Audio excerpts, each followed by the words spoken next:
આ છે ભાત કાપવાનું હાર્વેસ્ટર, અને આ તો પહેલી વાર ભેંસુનો એથ્લેટિક પણ જોવા મળ્યું. અને આ જો એગ્રી બિઝનેસ સેન્ટરવાળો ચીકુ જોઈને હખણો નથી રહેતો, પણ કાચું પાડીને તો હાલવા માંડ્યો. સ્વાગત છે તમારું ખેતીની જાણકારી મિની વ્લોગ 6 ની અંદર. તો આજે હું ને મારા મિત્રો મુસા ફાર્મની મુલાકાત લેવા નીકળી ગયા. એટલામાં રસ્તામાં સોસાયટીની બહાર ગ્રાસ કટર ચાલતું હતું, તો તે જોઈને થોડીક વારમાં આપણે પહોંચી ગયા પ્રાદેશિક ચોખા સંશોધનના મુસા ફાર્મ ઉપર. આ છે અમારા પ્રાદેશિક ચોખા સંશોધન કેન્દ્રનું મુસા ફાર્મ, કે જે અલગ અલગ વેરાયટી ગ્રો કરવામાં આવે. પછી હું ને મારા મિત્રો તો નીકળી પડ્યા હતા હાર્વેસ્ટિંગ જોવા માટે. અહીંયા રાઈસનું હાર્વેસ્ટિંગ તો મશીન દ્વારા કરવામાં આવે છે. આની અંદર તો મશીન લાવવામાં આવે છે. આ છે રાઈસ હાર્વેસ્ટિંગનું મશીન, પણ આ તો આપણી બાજુ કટર જેવું લાગે, પણ અહીંયા તો આ નાનું આવે છે. અને આને પણ સાફ કરવામાં આવે છે, કેમ કે જો એક પ્લોટમાંથી બીજા પ્લોટમાં જાય તો આ નવી નવી વેરાયટી હોય, તો તેના માટે તેને સાફ કરવામાં આવે છે. પછી અમે લોકો ચાલી ગયા આગળ. આ ફાર્મ તો બહુ મોટું છે, પણ આ ભાઈ તો અહીંયા ઊભા રહી ગયા છાંયે.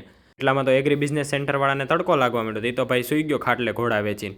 થોડી વાર વિહામો ખાઈને બધા ફરી ફરી ચાલતા થઈ ગયા, અને વાતો કરતાં કરતાં કેમ રસ્તો કપાઈ ગયો ખબર જ ના પડે. હજી આગળ પણ ઘણું બધું છે, એટલે તમે આ વ્લોગનો પાર્ટ 2 જોવાનું ભૂલશો નહીં.